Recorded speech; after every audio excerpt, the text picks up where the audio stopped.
Times when I tell people, ask me what I'm going to preach on, I tell them what they say. They have this confused look on their face. And I just assumed everybody knew the parable of the lost, the prodigal son. The lost son, prodigal son.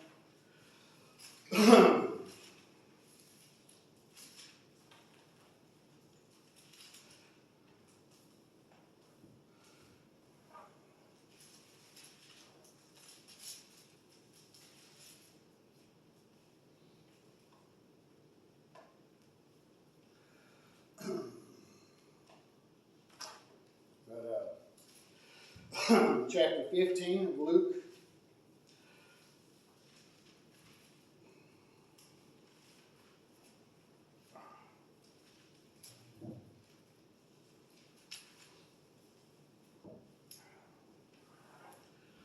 It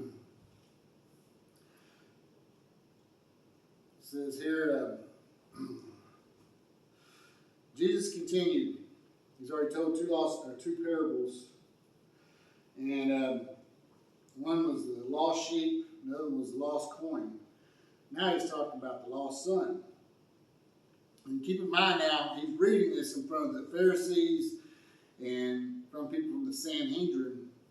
And he says, there was a man who had two sons. The younger one said to the father, give me my share of the estate. So he divided his property between. And not long after that, the younger son got together all he had, set out for off to a distant country, and squandered his wealth in wild living. After he spent everything, there was a severe famine in the whole country, and he began to be in need. So he went and hired himself out as a citizen for that country, who sent him in the fields to feed pigs. He longed to fill his stomach with the pods that the pigs were eating, but no one gave him anything. When he came to his senses, he said, how many of these of my father's hired men have food to spare, and here I am starving to death? I will set out and go back to my father and say to him, Father, I have sinned against heaven and against you. I am no longer worthy to be called your son. Make me like one of your hired men. So he got up and went to his father. Okay, I'll keep reading here in a minute, but that key things I want to point out here is in this day, these people, if you got an inheritance, you didn't get an inheritance until somebody died. So basically what he's telling his father is, I wish you'd be dead, because I want what is mine so I can go spend it now. I don't care about things around here. I don't care about the farm. I don't care about the ranch or whatever they have, because apparently they have a fatted cow and a goat. So they have some kind of livestock there. And the parable, like I say, it's just a story that Jesus tells. And he's saying this because, like I say, there's the Pharisees and the people from the Sanhedrin there watching, listening. And like, okay, this sounds kind of good, kind of good. Because guy he goes off, gets lost, now he squanders his money, now he's feeding swine, because with the Pharisees, swine was filth. They didn't eat swine, it was filth, it was just nasty to them. And they thought, well, if this guy, young man, started having to feed swine, that maybe now he's realizing in his life that his life is full of filth and he needs to clean it up. And we know a lot of people that have lifestyles like this, and some try to clean it up, and some just keep walking around in it. And but then, like I say, he hired himself out. Now he's wanting to eat pig food. Don't know what these pods are that he's feeding, but I know when I was in ag class in high school, we all pretty much had to raise hogs or a chicken or a rabbit or something. And I know the pot that I would feed my pig at night would be the pellets about yay big round, about yay long, and none of them ever looked tasty to me. Okay, I never thought about eating any of them. Okay, but I guess I wasn't that hungry. I've been hungry before, but not that hungry. So anyway, another thing I want to point out here is who's ever did something wrong to when you're a kid and you do something wrong and now you got to go home and face a parent and you're starting to make this excuse up in your head. It's like, okay, I was supposed to not stay the night over Johnny's last night, but I did because me and Johnny wanted to have fun with whatever we was doing. And so now I sit here and I'm walking home and I'm already making this story up in my head. Okay, aliens came down, abducted me, and everything else. You're making this. You got the story in your head, just trying to make it so that way when you start telling it, it's gonna you're gonna help try to think. It's gonna comfort them to know that you're trying to that something out of your control kept you from coming home. Okay, you're just trying to make yourself innocent in your own mind. Okay, and now. It says, so right there in 20, he said, so he got up and went to his father. But while he was still a long way off, the father saw him and was filled with compassion for him. He ran to his son, threw his arm around him, and kissed him. Then the son said to the father, Father, I have sinned against heaven and against you. I am no longer worthy to be called your son. Now this is where the dad says, you know what, you're right. You have sinned against me, and I want an apology. I want this, I want that. I want you to do better. You're grounded for 2 weeks. I'm going to want my money back, whatever. Okay? But what does father say to him? He says, he had compassion, threw his arms around him and kissed him. And then he said that, and then 22, but father said to his servant, quick, bring the best robe and put it on him. Put a ring on his finger and sandals on his feet. Bring the fatted calf and kill it. Let's have a feast and celebrate. Now that is not what you're expecting your parents to do when you just did totally against what they wanted you to do.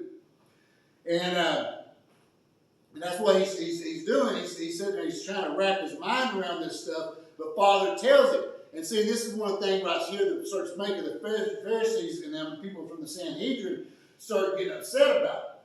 Because I'm trying to remember what country it was. I was listening, and this guy was talking. I'll be lying if I told you. I have to find out. But this country, he said that only kids wear shorts. He said when you become an adult, that you don't wear shorts anymore, you wear pants. Because it's their custom. Okay, it's their custom. Well, back in this time right here, it was a custom that you did not run. You did not run. If you were a man, you did. Especially if you're a father, you did not run. It was against custom to run. And when the Pharisees and the people from the Sanhedrin hear Jesus talk about that, he got up and ran to the boy. He saw his son and he ran to him. He didn't walk. He emphasized he ran to him. Now they're like, wait a minute now, no, this is against our tradition now. Tradition says you do not run, okay? And that was one of the things that Jesus is cracking down on right here, because the thing about religion is religion starts becoming things that man add to it. You know, men always have to put their little twist on all things. That we just can't say this is what it is, you know. Okay. Kind of like I told y'all when with Peter becoming the first pope. You know, Peter was the first pope of the Catholic Catechism, and then he was married. Peter was married and became the first pope. But then the second pope, third pope, whatever pope it was, they decided, you can't be married. You can't be married. Well, where does it say that? It says that not a God-made rule, a man-made rule. And that's where men always have to put their fingers on something and touch something and say, you know what? It's got to be different. And I say this, why? Because listen to this. Okay. And it says, bring the fatted calf, kill it. Let's have a feast and celebrate, for this son of mine was dead, and is alive again. He was lost and he is found. So they began to celebrate. And that's what he's talking about with that he was dead. He was dead to God.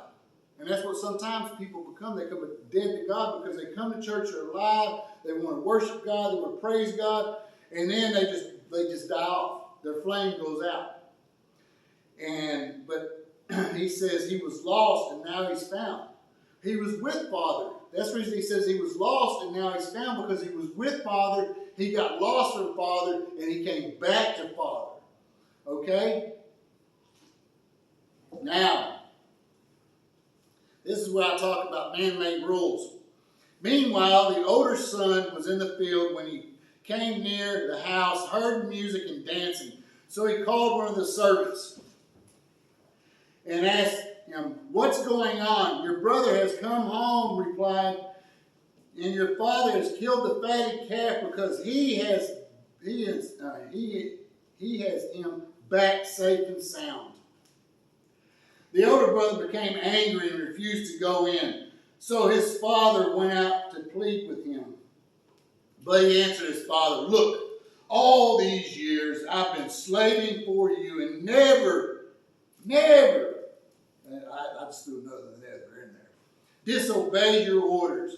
Yet you never gave me a young goat so I could celebrate with my friends. But when this son of yours has been squandered your property with prostitutes comes home, you kill the fatted calf for him."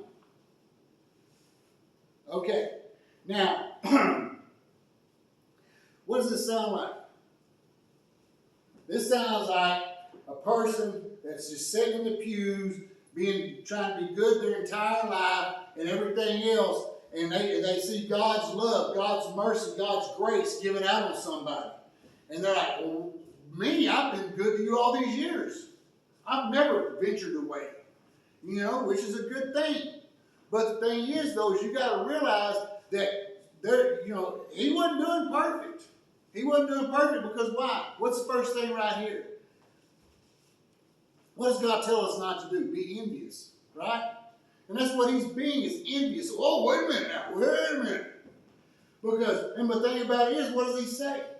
He said, "I've been here all this time slaving for you," and then he leaves and spends all your money on prostitutes and everything else, sinful life. Now he's back, and you celebrate with a fatted calf, and you never so much gave me as a young goat.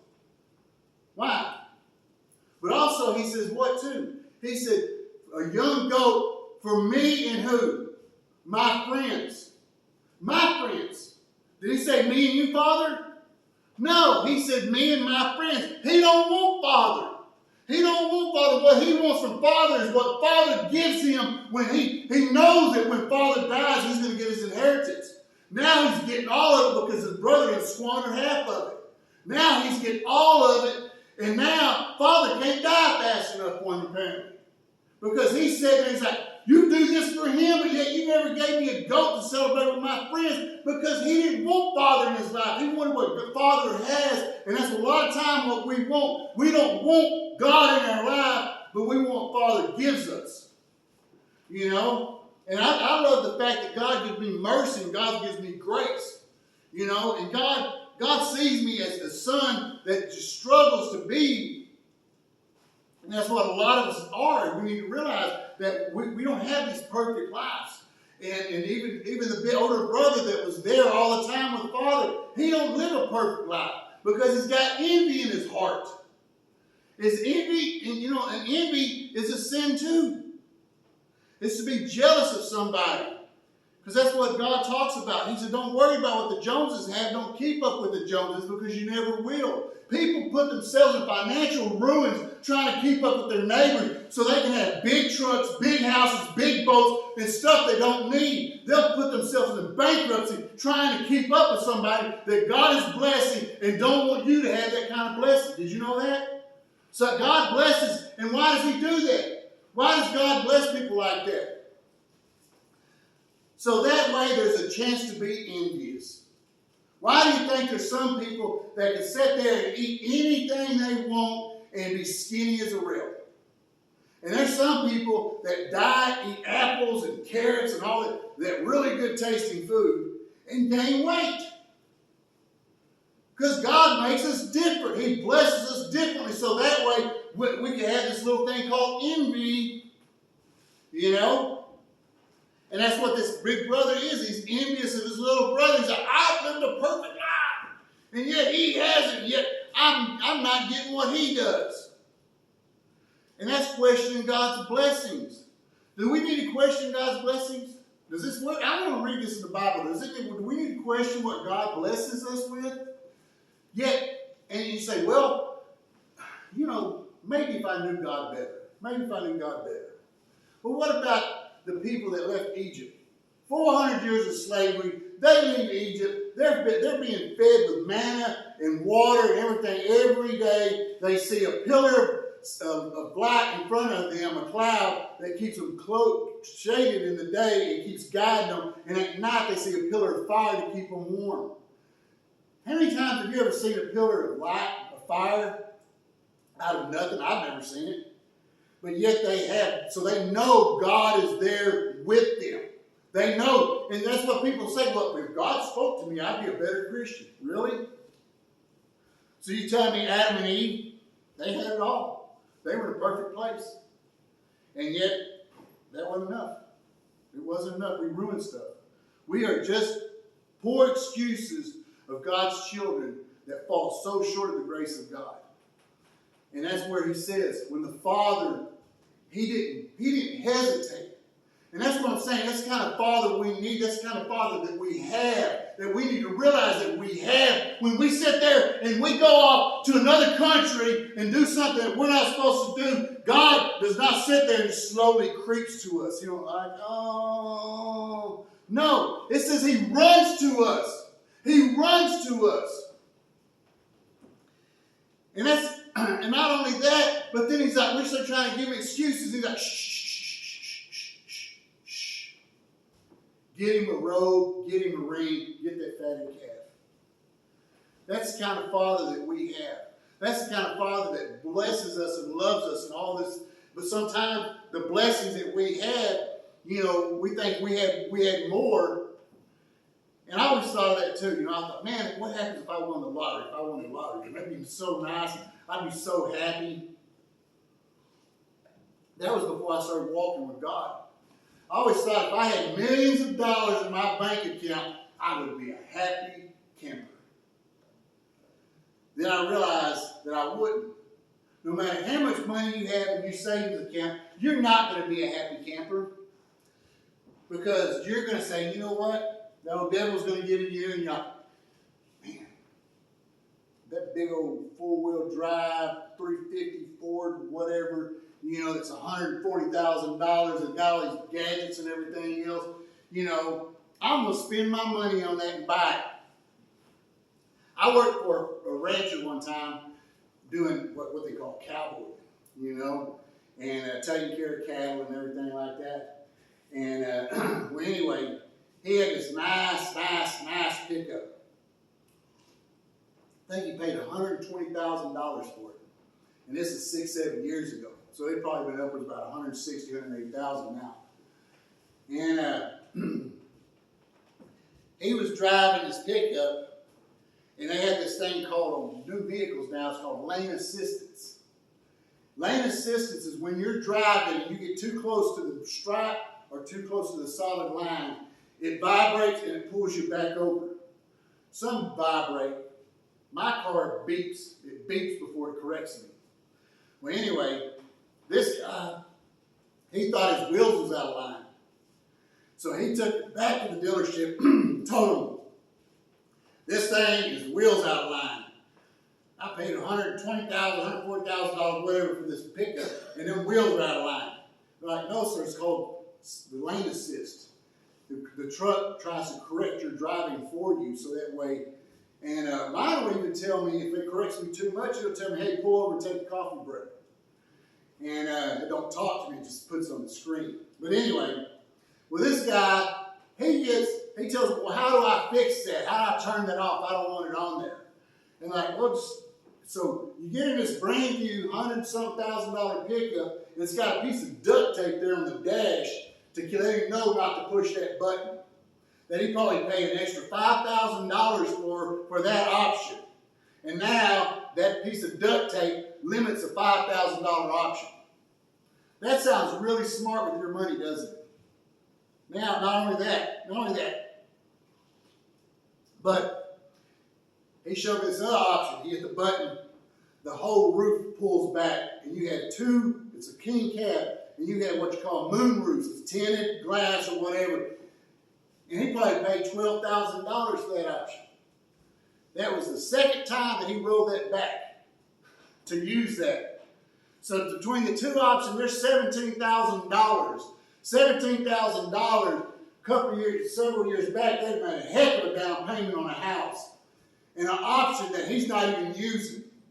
That's what I'm saying. That's the way God blesses people that don't even know how to spend their own money. They don't know what they're buying. They just go in like, I want that. Even though it's got 40,000 other options that I'm not going to use, I want it. And they'll pay for it. While people like us, we get envious because we get an electric bill and we're like, oh man, how am I going to pay this? How am I going to pay a $300 or $400 electric bill because I was trying to stay cool just to survive? And this guy's spending $40,000 on options he's never going to use. That's why God made it this way, so some people could be envious of the other. Well, if I had that money, I don't worry about that. What I worry about is how God blesses me and nobody else. And that's what the big brother was that way. That the big brother was like, you know what? Hey, I'm down. My little brother's back. Let's go feast. I want to dance and feast, eat, drink wine, whatever they do. That's what he should have been. He should have been wanting to celebrate his brother. And that shows another sin right there. What did Jesus tell the Pharisee or the young man that asked God? He asked him, how do we get into heaven? What's the most two important commands in the Bible? He said, love God with all your heart, all your soul, and all your mind. And secondly, love yourself, or love others like you love yourself. Does it sound like this older brother is loving himself? No. He's loving what God, with the material things that he has. I want a goat. I want a goat to be with my friends because my friends are more important to you than Father. And there's so many people like that would rather hang out with their friends on Sunday night or Sunday morning than they would come to church and worship God. They'd rather be out on the creek bank, out on the lake in a boat. They'd rather be somewhere else. Here coming up next in September, we're going to have football start again. And guess what day football comes on? Sunday. Guess who's going to be in church on Sunday? Not football fans. They're going to be at home, cooking out, barbecuing, everything else, waiting for the big game to come on. That's what it is. And it's showing who your God really is. Who your God, and that's what this older brother's saying. He said, I have the Father at all times. That's what the Father tells him. You've been with me all this time. You've been with me since day one. You are my son. I am your father. I've given you everything. But that's not enough. That's not enough for father to say, for the brother, young son to say, you're right. I need you, Father, and I need you only. I don't need a goat. I don't need a fatted calf. I need to love my brother, and I need to love you, Father. And I need to, what? What's one of the big commandments we have a problem with? Obey. Obey, Father. It's a hard, we fall short. We're supposed to obey God. And obeying God says, you know what? I trust you. What did I tell you earlier today? What Job did? Job stood firm. Job stood firm in God, in his relationship with God. And now, what we need to do is be like the prodigal son that came back. He said, you know what? I'm sitting here with these stinky hogs. Anybody been around hogs when they're actually got mud to waddle in? They smell bad. They smell really bad. And what did Jesus say? What did Jesus say about dogs? A dog will return to his vomit, and a pig will turn back to waddle, turn back to his mud. And that's the thing, is that's what we need to realize is what God is telling us. Or I think he said no, yeah. And what God is telling us right here is that we need to realize that the prodigal son, he fell short of the grace of God. Why? Because he disobeyed God. He disobeyed God, but then when he realized what he had done, he said, you know what? His servants eat better than me. And what he's talking about is the people in this church. The people in this church, his servants, they eat better than him because he's outside of the church. He's outside of God's realm. He's outside where he's with these stinky pigs or people or whatever he's with. He's outside of that, and he wants to get back inside with God. And he walks through that door, and God runs towards him and calls him son.